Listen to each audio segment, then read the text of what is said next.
Glory Mountain at sa lahat po ng Kingdom Compounds, hindi lang ito sinasabing dapit ni Pastor o lugar ni Pastor, kundi ito po'y tahanan ng bawat missionary workers, hindi lamang ito sa Pilipinas, kundi sa buong mundo. Kaya kitang-kita niyo naman mga kababayan kung paano tumayo, para protekta at depensahan ng mga missionary workers ang kanilang tahanan. At yung ordeal na ito, of course, kasama natin this evening ating psychologist, ni-mention kasi ni Precious na para sa kanya, na-traumatize siya. Hindi lang siya, kundi yung ating mga nandoon talaga na ipit, dito sa Glory Mountain, dito sa headquarters natin sa Davao City, maging doon sa Kitbug. At marami din ang nag-message sa akin ng mga missionary workers ng Kingdom, and even those who are not members of the Kingdom, na talagang bothered sila. Even though wala sila physically dito, but watching the videos, every time they see people, men in uniform, wearing a uniform, parang nagkakaroon ng build-up ng hatred sa kanila.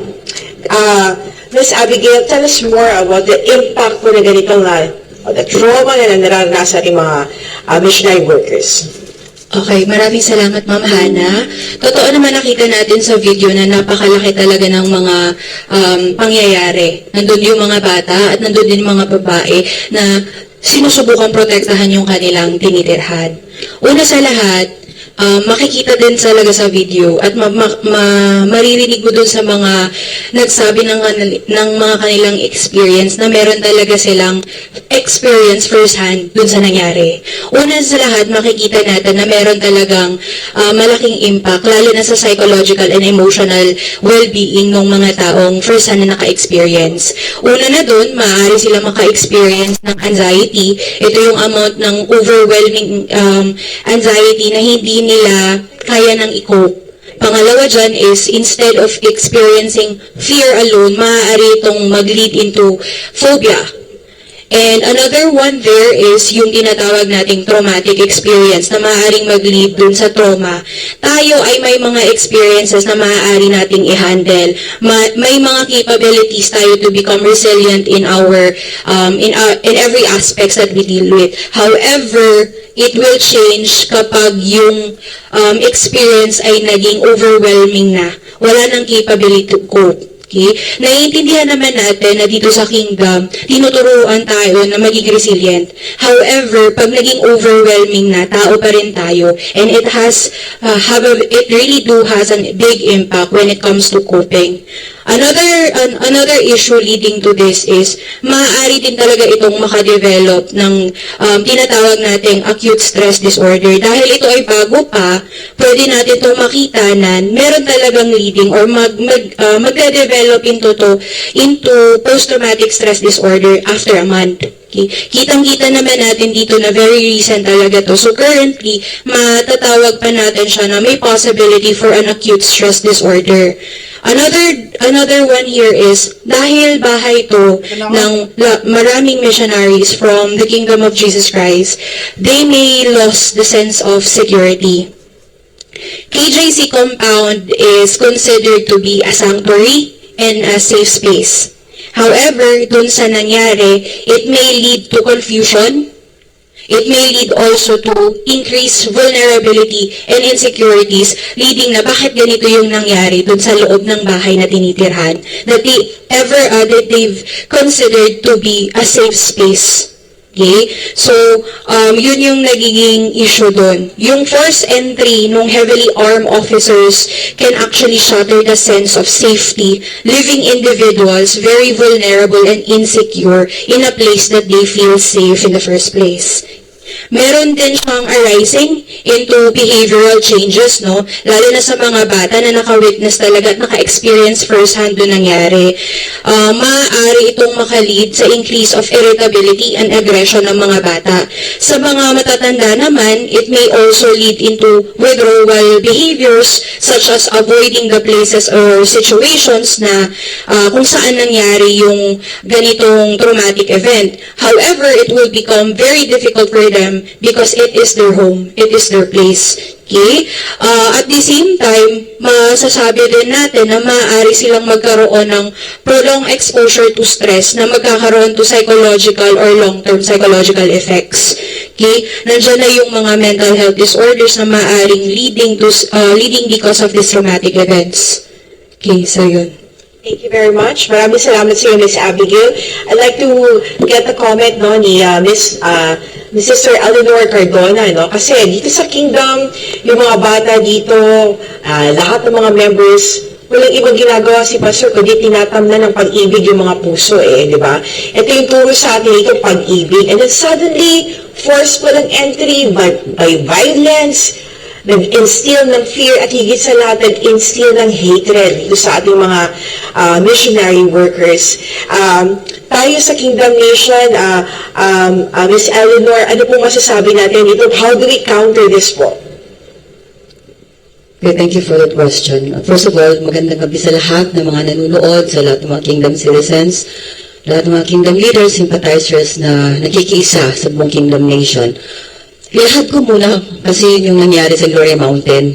Para sa kaalaman ng lahat, ano ba ang Glory Mountain? Ano ba yung lugar na yun? It's just for the information everyone. Bago na-acquire ng Kingdom of Jesus Christ, yung Glory Mountain na tinatawag natin ngayon, denuded yan, walang puno, kasi nga dahil sa mga illegal logging na nangyari dyan. And then one day, nung nandun kami nila, pastor, mga years back, umulan ng napakalakas.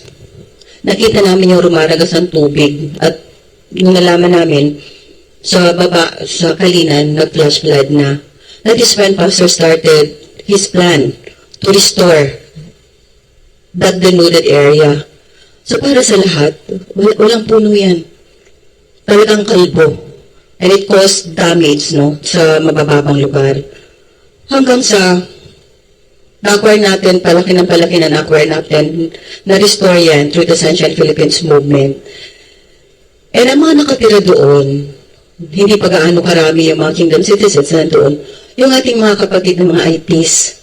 Because that is also your ancestral domain. Pamamahay din nila yan. So, nandun sila. So, because of Pastor's love, not only for the Kingdom citizens, but for our brothers, mga tribo, mga IPs, in-adapt natin sila. So, nandun pa rin sila sa lugar nila, doon sa paanan ng Mount Apo, kasi nandun yung Glory Mountain. Magkakasama kami nakatira doon, nagsaka, inalagaan ang kalikasan, hanggang sa na-restore. And you have seen, and you can still see what it is now. It has been restored because also the initiative and the love of Pastor for our environment. That's why na-mitigate natin yung climate change kasi bumalik na yung fog, malamig na yung lugar, napakaraming pine trees, napakaraming puno. Ganun yun na-restore kasi ganun nga talaga ang pag-ibig ni Pastor, hindi lang sa tao, sa kalikasan. So sa ating mga kapatid ng mga IPs, it is also their home. It is also their sacred place. Hindi lang yan secret place ng mga sacred place or holy place ng Kingdom citizen, but most of all, yung ating mga kapatid na mga katutubo, mga IPs, na we were together with them. We are still together, we're living together. Kaya nung makita natin sa video, yung mga pinaghihila, yung mga ginawa ng dahas, mga IPs na mga kapatid natin yun. And they are gentle and beautiful people, as what Pastor said with them.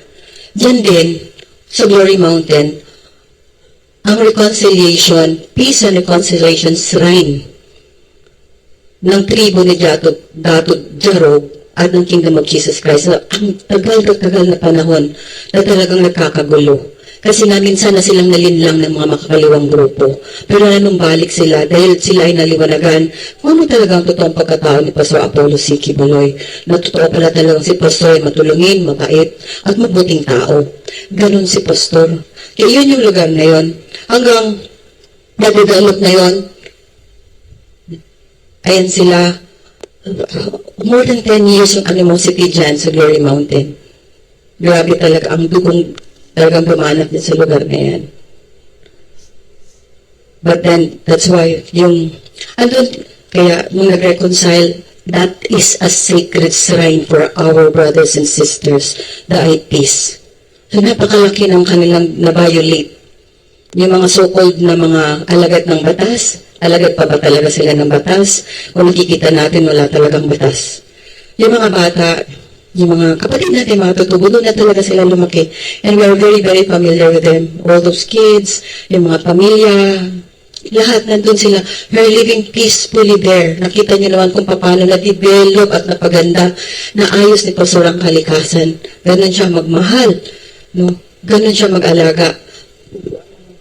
How much more sa mga tao. Kaya, nung nakita namin yung nangyari, nasakit kasi mahal na mahal ni Pastor yung mga tao. Lahat naman kami. Ganon yung mahal ni Pastor. Tapos, ito yung mga tinatawag natin alagad ng batas na bigla na lang susulpot. Forcibly they will go there and hurt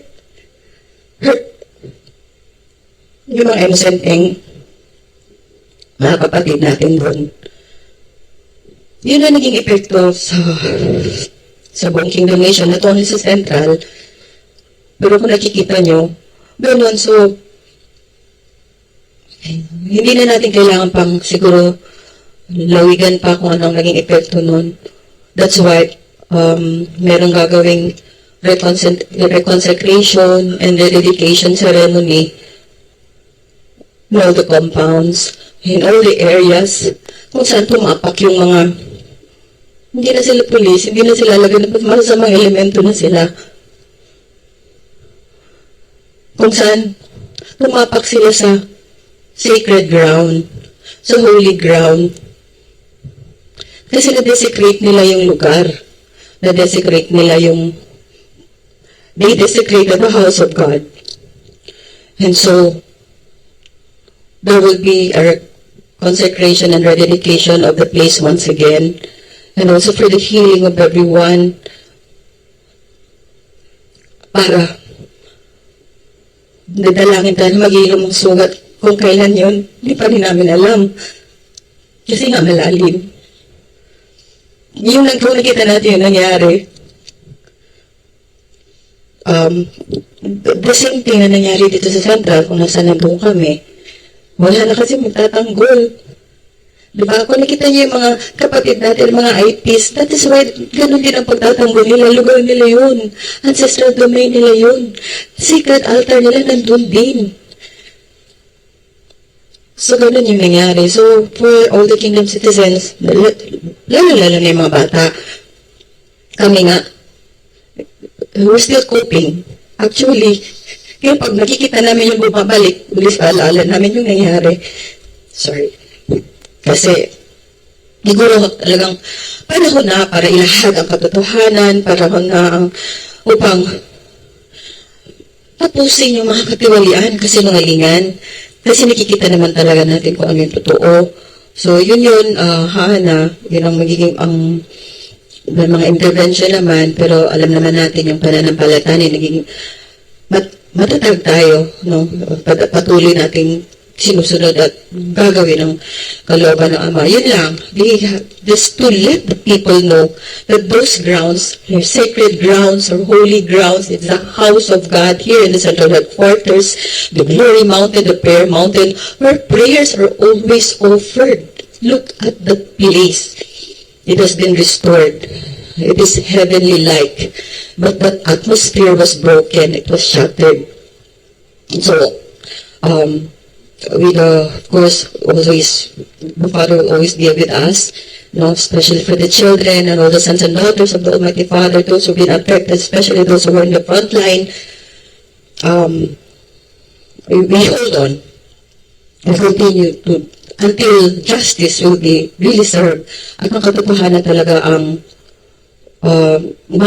talagang yun ang makukuha natin yung tunay, katotohanan lang, yun lang naman ang hiningi namin at yung hustisya sa nangyari. Una sa lahat, sa ating pinakamamahal na pastor, Pastor Apollo Sikibuloy, at ito nga, nangyari na rin sa buong Kingdom Nation, dito sa Central, Prayer Mountain, sa Glory Mountain, at maging ganun din sa Kitbo.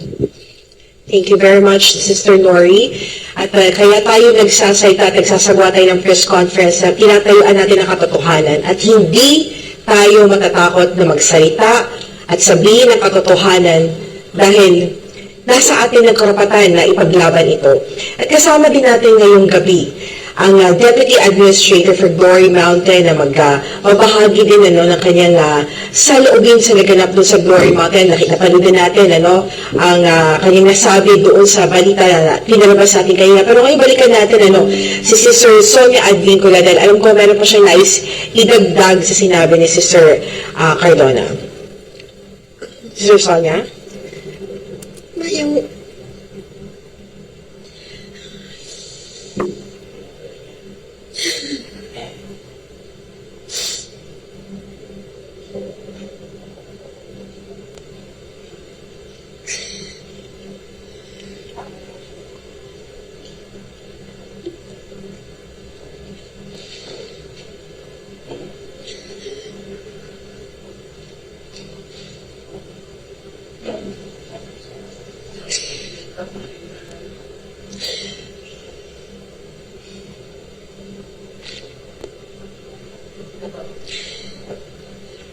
Ayun, mahirap magsalita. So, we're going to give a little more time to Sister Sonia. I know she's in pain, she's broken, pero kasama din natin ngayon, bigyan natin ng time muna si Sister Sonia. Kasama din natin ngayon na isa sa kapatiran natin na nandoon din sa Glory Mountain para magbahagi din ng kanyang saloobin sa tunay na nangyari doon sa paglusob ng mga armadong otoridad dyan sa Glory Mountain. Kasama natin ngayon si Brother Albert Labandero. Magandang gabi sa iyo, Brother Albert.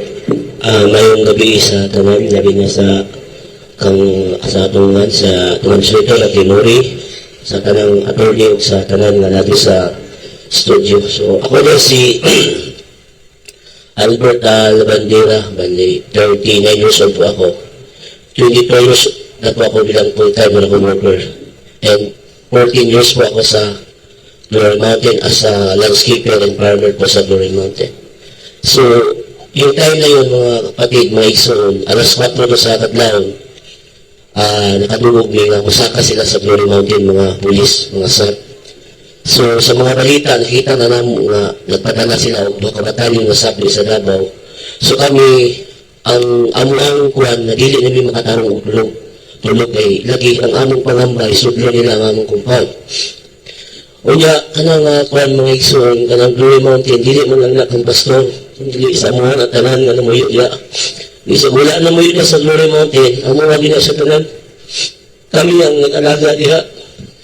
Ako saksi kay ko si Pastor Musaka sa Glory Mountain. Wala si Pastor. Tama. Ayaw ko na ito ang Glory Mountain. Mga po na ito. Mga itong paraiso.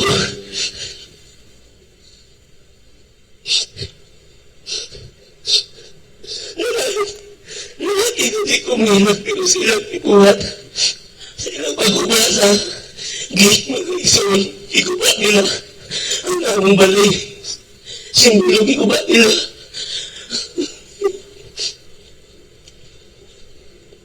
Grabe sila. At pagkarap nila ay tingok. Nakita ni mga ison po. Diha ko sa tubangan mga ison.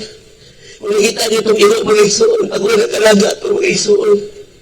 Natos ako ito mga isuon.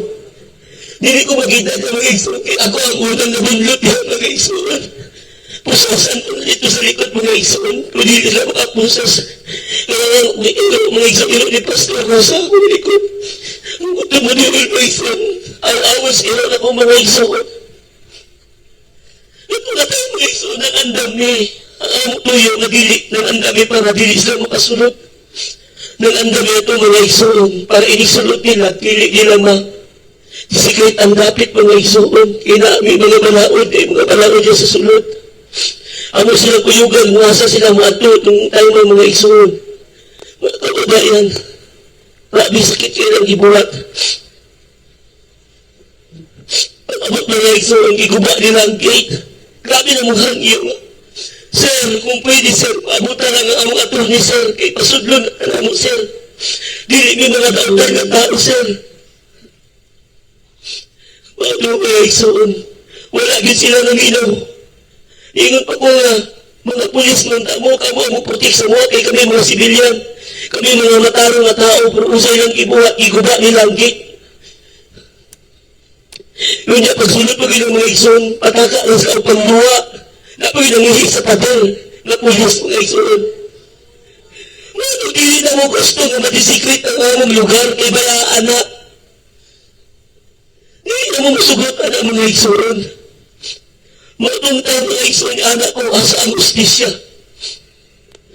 Tinuod sila na nagkuhan sila sa kuhan, asa ang justisya. Kaya ipabati ni Pastor sunod sa 22 anyos na full-time worker na nakauban naman si Pastor. Ang ipabati ni Pastor sa mga gugma, dili karasan. Gugma ang ipabati ni Pastor sa mga mong inani ni Ron. Nami farming, nami mga bulat, guwapo kayong tapit. Wala mga isuon. Ako nangawagan sa akong mga kaisuunan. Sa akong mga sa ibuot Pilipinas, mga Pilipino.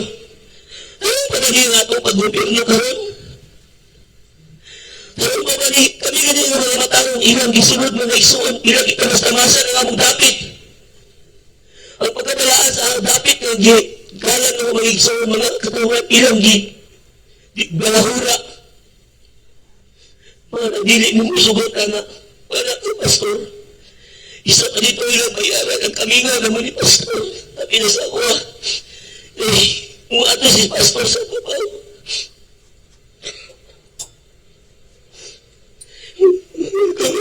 Pastor, alagaan ang dapit, magpapuhon ang dapit, buhatong langit ang dapit. Hindi pa may mga blackler, hindi pa may mga kriminal, hindi may mga kawatan. Ang tulong sa ako ay ibalik. Kaysa gawas wala na po dapat ang kinuwag na gugma. Dili lang sa sunod, itudlo ni Pastor sa mga ilang gitaot. Ilang ibangon sa akong utok. Mahimok din. Kaysa wala po mga Pastor, usap ko kasalot sa kalibutan.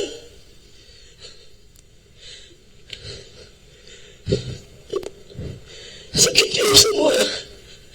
Kasi kasing maramig di mo sito nga gipuga. Dana nila pagbalaw ng asawa. Salamat, Brother Albert.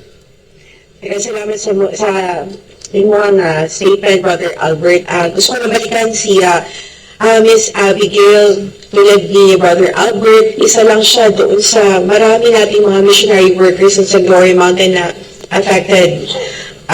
Someone told me na in the middle of the night, nagigising sila kasi they're having nightmares. Wala silang peace of mind because of what happened, ano? Hindi pa nakaka-recover talaga fully ang kanilang mga sarili. And here in the kingdom, as led by our beloved pastor, Pastor Apollo C. Kibloy, yung transformation, no? From being broken, we're being put into, hinihil kami para maging whole ulit. Katulad ng sinabi ni Brother Albert. As a psychologist, ano yung magiging impact nito na yung dating broken, na naging buo na, ay nagiging nasisira muli, no? Because of what happened. Okay. Mabigat yung nangyari kasi, again, bago. Nakikita at paulit-ulit na re-relieve yung mga na-witness firsthand nitong mga KOJC full-time miracle workers. It will also raise a question dun sa kanila. It will also raise yung ethical dilemma. Kumbaga, religious community to Okay? As expected, meron talagang people who are trying to build who they are here. Ito yung, kumbaga, this is the place wherein they try to find sense of where they are. Unfortunately, because of that incident, nagkakaroon ngayon ng ethical question. Bakit yung force of ng ginawa doon sa ng law enforcement, meron ba siyang moral implication? It might also trigger some other issues na bigla na lang naungkat dahil dun sa na-experience nila. Again, dahil bago ito, oo, hindi natin muna siya madadiagnose for PTSD. However, it aligns to an acute stress.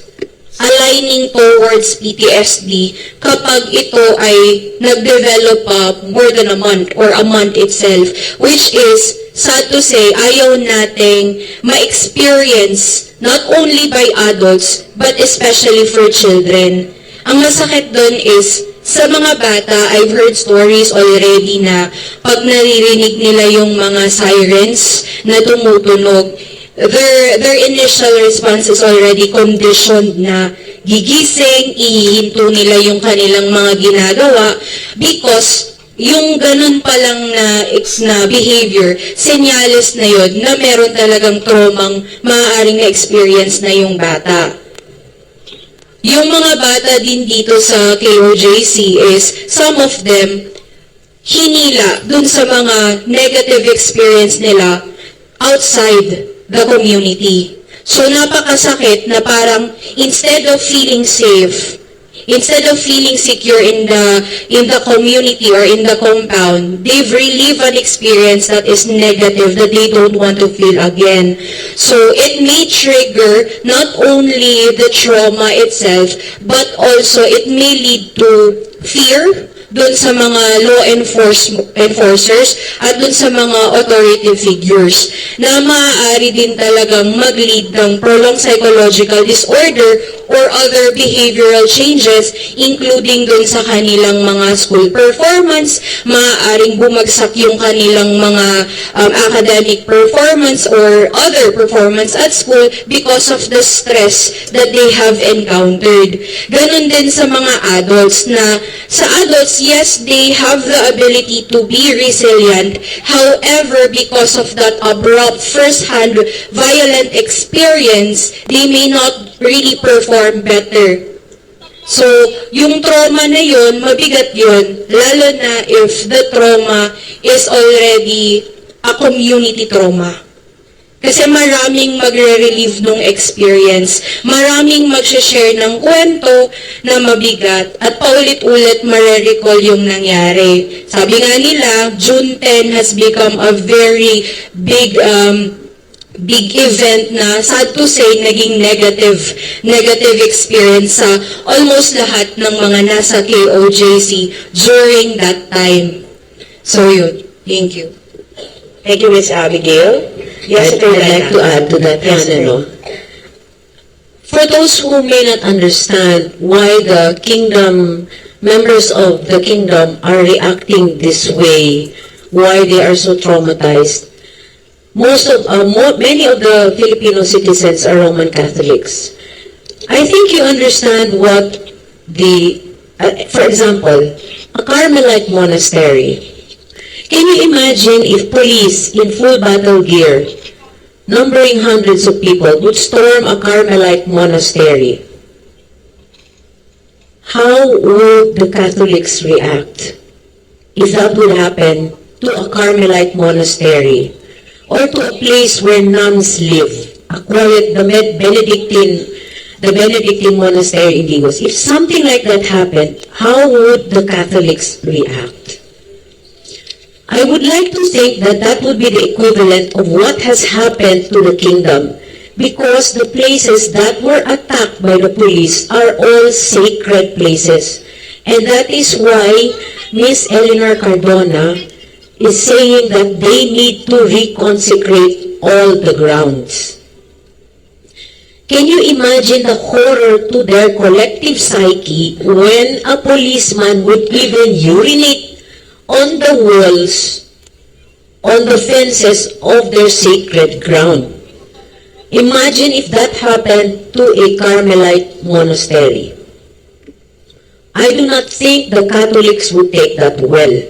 In the same way that is happening now to the kingdom citizens, the damage to their collective psyche is very, very great. Now, I would also like to add that the damage has been further exacerbated by the fact that the police came not just from Region 11, they pulled out units from Region 10, Region 12, and Region 13. Imagine the entire police force was augmented by other units from regions 10, 12, and 13. Gaano po yan karami? So yung trauma po nila is recycling and recycling. We will just hope that this will not develop into post-traumatic stress disorder. Thank you very much. Yes, Secretary Leon. Para maintindihan din, no, bakit ganito ang reaction ng mga members, no? Inuulit-ulit ko po, tatlo pong elemento under Rule 113 Section 11. Dapat sana yung pulis nagpaalam muna kay Presidente Rodrigo Duterte na meron silang warrant of arrest. It is only when there is refusal of admittance. Kung i-refuse kayo, di pwede kayo manira. Pero ang problema kasi dito sa Glory Mountain, yung warrant of arrest niya sa buhangin. So, hindi po pwede na gamitin mo yung warrant of arrest ng address sa buhangin to cause the destruction of the properties in Glory Mountain. There is an exception to that. Reasonable belief na nandun si Pastor. Wala naman kayong reasonable belief si Pastor kasi Pastor Apollo C. Kibuloy cannot be in 4 places at the same time. And then in addition to that, no, meron din kasing rules of engagement na hindi niyo na-follow. Kung dumiretso kayong umakyat na walang paalam, di nag-violate na kayo sa property rights po ng mga members. Ang Glory Mountain po ay pag-aari ng Kingdom of Jesus Christ, the name above every name.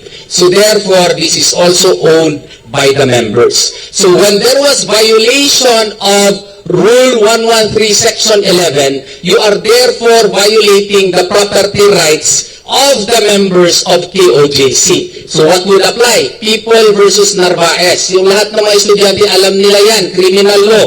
No?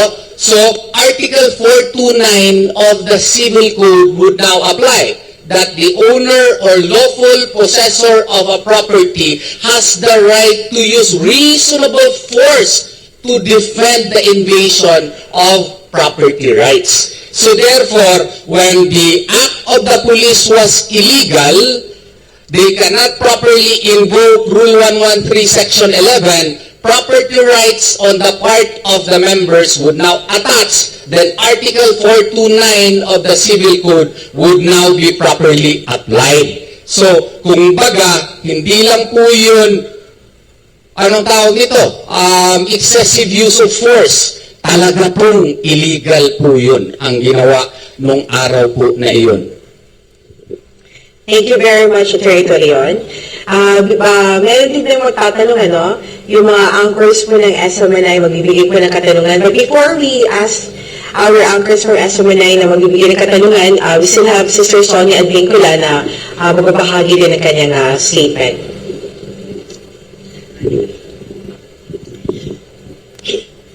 Ngayong gabi sa tanan, sa inyong nakita kaganina, diyan na ako mapuguan ng akong inabati tungod kay sa akong giingon 32 years na ko diri sa kingdom, karon ako nag-experience sa bingon ani kay ang among pagpamuyo labaw na dito sa Glory Mountain kay amo gyud ng sa akong giingon, no, naami ginaprotektahan kay kabalo gyud mo may kung unsa kasagrado ang dapit nga among gipuy-an. Naglisan kami gani dili ni basta-basta mangluwa bisag asa na sumala sa giingon ni Brother Albert. Kay si pastor nagmatutog gyud sa amoa nga ang dapit nga gibilin ug gipatiman sa amoa, ang dapit na kung diin dinto nilamuyo amo agid ng ayuhon, amo agid ng pagwapuhon kay di minamuyo ug maging nang ginatudlo sa amoa na ang tanang dapit bisan asa mang dapit maunagin na siya nga, ginaingon na mo nga, kay amo man ang dapit, amo din ang ayuson. Unya, sa kalit-kalit lang, here comes ni abot silang ingon ana lang, kinagi pang bongkag ang among dapit. So, nakik-istorya pa mi sa ila. Ako mismo, nakik-istorya sa ila. Before pa sila nagsulod. Pwede ba hulaton ninyo ang among mga abogado? Kay dili man mi pwede. Mudawat sa inyo, ha? Kay kamu, nag-ingon sa mga legal na okay, legal ka mo, nagsulod mo diri. Pero ano nakabattle German mo? Muna naglusubon mi ninyo. Ingon-ana ka, sa'yo pa sa gintag, ingon-ana na lang mo makita. Wala din na sukat, wala din na mo experience din, ha? Grabe, Jud. Kung giunsa nila, nakita, Jud, na ako, kung giunsa nila pagpanamastama sa dapit nga among gialagaan. Kipundar na din, ha? Dugo. Sinot. Grabe. Walang dili ka mong madawat.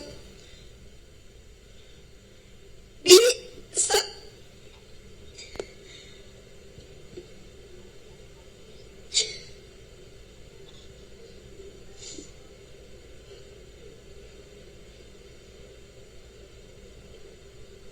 All right, thank you very much, Sister Sonia. I know it's very difficult para kay Sister Sonia para maging baliktad, ano, napakasakit, very traumatizing na paglusog ng mga heavily armed police officers dyan sa sagradong lugar na itinutuloy ng lahat ng Kingdom citizen dyan po sa Glory Mountain. At kasama din po natin ngayong gabi ang ilan sa mga anchors po ng SMNI para magbahagi ng kanilang tanong sa ating press conference. Kasama po natin si